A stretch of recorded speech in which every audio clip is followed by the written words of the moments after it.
በቅርቡ በቲክታክ ላይ እየታወቀ ያለ ብዙ ተከታዮችንም እያፈራ ያለ ወጣት ነው። ኢብሳ ጉተማ ይባላል። እንግዲህ ይሄ ወጣት በትናንትናው ዕለት ከመሞቱ በፊት ቪዲዮም ለቆ ነበረ። በቢሾፍቱና በአዳማ መካከል ባለው ሃይዌይ ላይ ነው እንግዲህ የመኪና አደጋ ከባድ የሆነ የመኪና አደጋ ደርሶበት ህይወቱ ያለፈው። በጣም በሚያሳዝነው ሁኔታ ከመሞቱ ከ6 ሰዓት በፊት ነበር እንግዲህ ይህንን ቪዲዮ የለቀቀው። እንደዚህ አይነት ቪዲዮዎችን በመልቀቅ ነው በቲክታክ ላይ የሚታወቀው። ጠንካራ ሰራተኛም እንደሆነ ጓደኞቹ ይናገራሉ። በአዲስ አበባ አንድ ሞል ላይ እንግዲህ ተከራይቶ ስራዎችን በመስራት ላይ የሚገኝ የዲኮር ስራዎችን እንደዚሁም ደግሞ ልብስ ቤትም እንዳለው ነው የተነገረው። ስለዚህ ይሄ ወጣት እንግዲህ በጣም በሚያሳዝን ሁኔታ ህይወቱን በድንገት ሊያጣ ችሏል ማለት ነው። የትራፊክ አደጋ እንግዲህ ከጊዜ ወደ ጊዜ በጣም እየተባባሰ የመጣ ብዙ ወጣቶችን ገና ወደፊት ብዙ ራዕይ ዓላማ ያላቸውን ወጣቶች እያሳጣን ነው እና ያለው ይህ በጣም ያሳዝናል። ኢብሳም እንግዲህ ከነዚህ ወጣቶች መካከል አንዱ ሊሆን ችሏል ማለት ነው። ባጭሩ የተቀጨ ራዕዩን ወይንም ደግሞ ወደፊት እንግዲህ ብዙ ያሰባቸውን ነገሮች ሳይተገብር ያለፈ ወጣት ነው። በጣም በሚያሳዝን ሁኔታ ቤተሰቦቹ አሉ። አሁን ደግሞ እንግዲህ እንደሚታወቀው አንድ ሰው ድንገት ሲሞት ዜናውን ልክ እንደኛ ቤተሰቦቹም መስማት የሚችሉት ከዚህ ከሶሻል ሚዲያ ላይ በቲክታክ በፌስቡክ ሆኗልና ይህ በጣም የሚያሳዝነው አንዱ ነገር ነው። እንግዲህ እንደዚህ መሆን አልነበረበትም። ነገር ግን ደግሞ ቶሎ ተሯሩጦ እንግዲህ ፎቶዎችን ፖስት በማድረግ ዜና በመስራትና ቀድሞ ወደ ህዝብ ማድረስ እንግዲህ የተለመደ ነገር ሆኗል። ይሄ ደግሞ ቤተሰቦችን በጣም የሚያሳዝን በሶሻል ሚዲያ እንግዲህ ጠዋት የተለያችሁትን ሰው ከሰዓታት በኋላ በእንደዚህ አይነት መንገድ ሞቱን ቤተሰባቸውን ስትሰሙ ምን ያህል ከባድ እንደሆነ በቀሪው ቤተሰብ ላይም ሌላ ድንጋጤን መፍጠር ነውና እንደው ይሄ ባይሆን በጣም መልካም ነበረ ለማለት ነው። እንግዲህ ወንድማችን ነፍስ በሰላም ትረፍ ለማለት እንወዳለን። ቀደም ሲል እንዳልኩት እንግዲህ የመኪና አደጋ በተለያዩ አካባቢዎች እየተከሰተ የብዙዎችን ህይወት ሲቀጥፍ በየጊዜው እንሰማለን እናያለን። አደጋው ገጥሟቸው ተርፈው ከአካል መጉደል ጋር የሚኖሩም ይገኛሉ። በተለይ በሀገራችን ኢትዮጵያ በጣም አነስተኛ የሚባል የመኪና ቁጥር እያለ አደጋ በመፍጠርና የሰው ህይወት በመንጠቅ ግን ግንባር ቀደም ሆና ትገኛለች። የነዚህ አደጋዎች መንስኤ አብዛኛውን ጊዜ ወደ ጎን የሚተው ቢሆንም ሁኔታው ግን ደጋግመን ለምን ብለን መጠየቅ እንዳለብን የሚያመለክት ነው። አብዛኛውን ጊዜ ለሚፈጠሩ አደጋዎች እንደ መንስኤ የሚቆጠሩት ሹፌሮች ናቸው ተብሎ በአብዛኛው የምንሰማው በመሆኑ ጥያቄያችን እንደተመለሰልን ተሰምቶ ጉዳዩን ችላ የምንለው ቢሆንም ሁኔታው ከሹፌሮች ችግር ፈጣሪነትም በላይ ሌሎች መንስኤዎች አሉት ብለን እንድንጠይቅ የሚያደርግ ነው። በተለይ መኪኖች የሚገኙበት የቴክኒክ ብቃት መመርመር አስፈላጊ ነው። እንግዲህ መመርመር ያስፈልጋል ማለት ነው በሹፌሮች።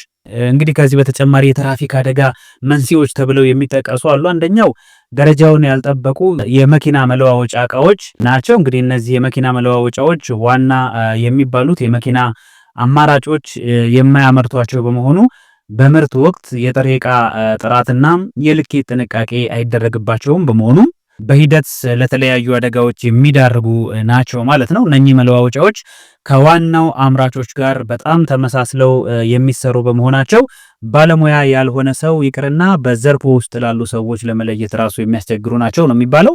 ሌላው መኪና እያሽከረከሩ ተጨማሪ ጣልቃ ገብ እንቅስቃሴዎችን ማድረግ ነው። እንግዲህ አብዛኛውን ጊዜ እንደ አደጋ መንስኤ የሚነሱት ጉዳቶች ጠጥቶ ማሽከርከር፣ የትራፊክ መብራት መጣስና በፍጥነት ማሽከርከር ቢሆንም እያሽከረከሩ አንዳች ተጨማሪ ስራ ለመስራት የሚሞከሩ ጣልቃ ገብ እንቅስቃሴ የሚባሉት ናቸው። ለምሳሌ አንድ ሰው መኪና እያሽከረከረ ቴክስት ማድረግ፣ ምግብ ለመብላት መሞከርና ሌሎች መሰል እንቅስቃሴዎች እንደዚሁ ለአደጋ ይዳርጋሉ ማለት ነው። ሌላው ሶስተኛው በፍጥነት ማሽከርከር ነው። ይህ ሁኔታ በየዕለቱ የምናየው ክስተት ነው። በመንገዶች ላይ ከተመለከተው የፍጥነት ልክ በላይ የሚያሽከረክሩ ሰዎች ለአደጋዎች ምክንያት እንደሚሆኑ በተለያዩ ሀገሮች የተደረጉ ጥናቶች የሚያመላክቱ ናቸው። ፍጥነት የቅጽበት ምላሽ የምንሰጥበት ጊዜ በእጅጉ ስለሚያሳጥረው በፍጥነት ላይ ያለ መኪና ከፊቱ ከሚያጋጥመው አንዳች ክስተት ከመሸሽም ሆነ ለመክታት የሚያደርገው ሙከራ የተሳካ አይሆንም። በመሆኑም ዘግናኝ ለሚባል የመኪና አደጋ የሚያጋልጥ ይሆናል ማለት ነው። አራተኛው እንግዲህ አልኮል ጠጥቶ ማሽከርከር ነው። መጠጥ በነገሮች ላይ ያለንን ትኩረትና ቅልጥፍና እንደሚያሳጣን የሚታወቅ ነው። ይህም በመሆኑ እንግዲህ መኪና በምናሽከረክር ጊዜ መጠጥን ከቀላቀልን በችሎታችን ላይ ጣልቃ በመግባት ለብዙ የመኪና አደጋ ምክንያት ይሆናል ማለት ነው። ይህን አደጋ እንግዲህ ጠጥተን ባናሽከረክር ኖሮ ልናስቀር የምንችለው ይሆን ነበረ። ነገር ግን እንግዲህ ለመኪና አደጋዎች እንደ ምክንያት ከሚጠቀሱት መካከል ጠጥቶ ማሽከርከር ነው ማለት ነው። ከጠጡ አይንዱ ከነዱ አይጠጡ የሚለውን መመሪያ መከተል አዋጭ ይሆናል። አምስተኛው በምሽት ማሽከርከር ነው። በምሽት ማሽከርከር በቀን ከማሽከርከር አደጋው እንግዲህ በጣም በእጥፍ ይጨምራል ነው የሚባለው። ለዚህ ደግሞ የተለያዩ ምክንያቶች ሊጠቀሱ ይችላሉ። ለምሳሌ የአሽከርካሪ የማየት ሁኔታ መዳከም፣ ከፊት የሚመጣን መኪና ከፍተኛ የመብራት ብርሃን መጭበርበር፣ በምሽት የመኪና መብራት የሚያሳየን ከፊል መንገዱን በመሆኑ የመንገዱን ሁኔታ ባለማወቅ በፍጥነት ማሽከርከር አንዳች እንቅፋት ሲያጋጥም ከዚያ ለመዳን በሚደረግ ጥረት እንግዲህ የሚያጋጥም አደጋ ነው ማለት ነው። ሌላው ስድስተኛው በመፎካከር መሽቀዳደም ነው። በሁለትና ከዛ በላይ መኪናዎች የሚደረጉ ፉክክሮችና መሽቀዳደሞች የአደጋ ምክንያት የሚሆኑ አብዛኛውን ጊዜም በድርጊቱ ምንም ተሳትፎ የሌላቸው ሌሎች መኪኖች ወይም አሽከርካሪዎች ሰለባ ሲሆኑ ይታያል።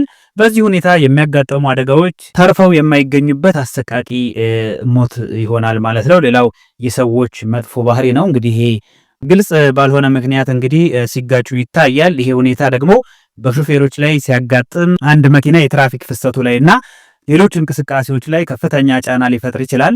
እንዲህ ያሉ ሰዎች የመኪና ጡሩምባ ያበዛሉ፣ ይንቀሸቀሻሉ፣ ሌሎችን ደርበው በማለፍ ከፊት መቅደም ይፈልጋሉ፣ መንገድ ይዘጋሉ፣ ፍሬን በድንገት ይይዛሉ፣ ህጎችን አያከብሩም። አጠቃላይ የትራፊክ ጫና ላይ ረብሻ በመፍጠር የአደጋ ሁኔታዎች እንዲፈጠሩ ምክንያት ይሆናሉ ማለት ነው። እንግዲህ በአጠቃላይ የኢትዮጵያ የመኪና አደጋ ሁኔታ አሳሳቢ በሚባል ደረጃ ላይ ነው የሚገኘው።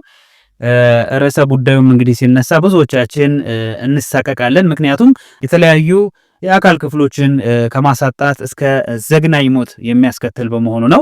ከዚህ በተጨማሪ የመኪና አደጋ በማንኛውም ሰዓት ሊያጋጥም በሚችል በራሱ እረፍት ይነሳል። ይህን ችግር ለማስቀረት እያንዳንዱ ግለሰብ እንዲሁም ኃላፊነት የተሰጣቸው ግለሰቦች ሁሉም ግለሰብ በሚባል ደረጃ የትራፊክ አደጋ መንስኤዎች የምንላቸውን ተግባራቶች በተቻለ መጠን ለማስቀረት ጥረት ማድረግ ይገባል እንላለን።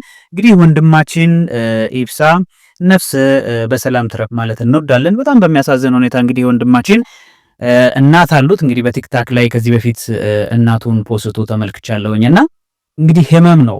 በወጣትነት በሚጦራቸው ሰዓት በእንደዚህ አይነት ሁኔታ እንግዲህ በሰቅጣጭ ሁኔታ ህይወቱን ማጣት በጣም ከባዱ ለቤተሰብ ነውና ፈጣሪ ያጽናችሁ ለማለት እንወዳለን። እንደምትመለከቱት እንግዲህ ከመንገድ ወጥቶ በዚህ አይነት ሁኔታ ነው ህይወቱ ሊያልፍ የቻለው ወንድማችን። እንግዲህ መንስኤው ምንድነው የሚለውን የሚመለከተው አካላት ወደፊት አጥርቶ ለህዝብ ያስተላልፋል ብለን እናስባለን። ለጊዜው ግን ያለን መረጃ በዚህ ዙሪያ ይሄንን ይመስላል። አድማጭ ተመልካቾቻችን ለወንድማችን በድጋሚ ነፍሱን ፈጣሪ ማር ለማለት እወዳለሁኝ። ቻናሉን ሰብስክራይብ አድርጉ፣ ቤተሰብ ያልሆናችሁ ለማለት ነው። መልካም ቆይታ